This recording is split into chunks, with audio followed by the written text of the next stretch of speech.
Friends, today we will see the convolution sum using graphical method for 5 different types of combination of signals. Unit step and unit step signal convolution, unit step exponential, exponential and exponential, unit step and rectangular signal, rectangular and rectangular signal. So in the yesterday's example we have taken only the 2 sequences. So these are the 5 types of signals that are prescribed for your prescribed in your syllabus. So now I will take an example for rectangular signal convolution with a rectangular signal, and here I am taking the finite signals. So here we have to determine the convolution of y of n, which is defined as u of n minus u of n minus 10. It has to be convolved with u of n minus 2 minus u of n minus 7. That means the first signal I can call it as x of n, second signal I can call it as h of n. So here the task is you have to perform the signal operation here, step signals which is shifted by 10 units, and you have to subtract. If you do that, you will get x of n. The second signal u of n minus 2, u of n you have to take, shift by 2 units right, you have to take step and you have to shift by 7 units right, then you perform subtraction operation, then you will get h of n.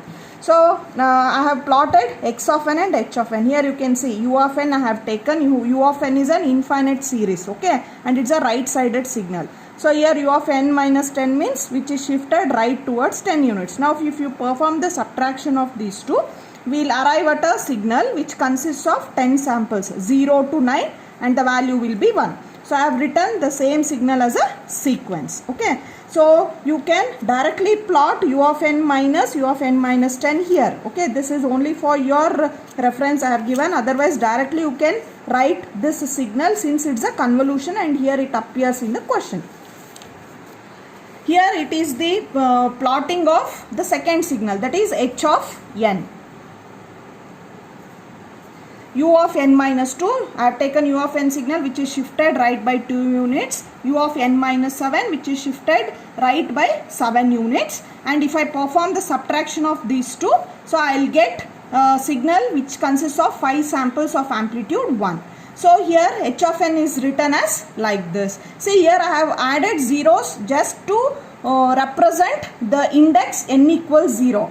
Otherwise, purely speaking, h of n consists of only these 5 samples, okay.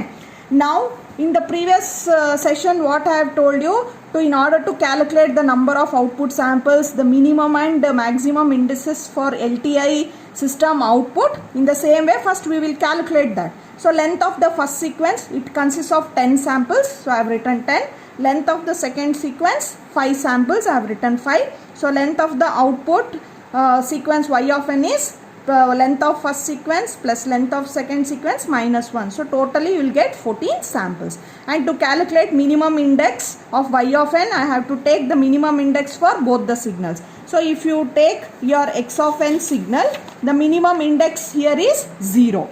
And if you take h of n signal, the minimum index is 2. So 0 plus 2, 2. That means y of n starts from 2. To calculate the maximum index, your x of n here is 9 and h of n here ends with 6, okay. So the maximum index of y of n is 9 plus 6.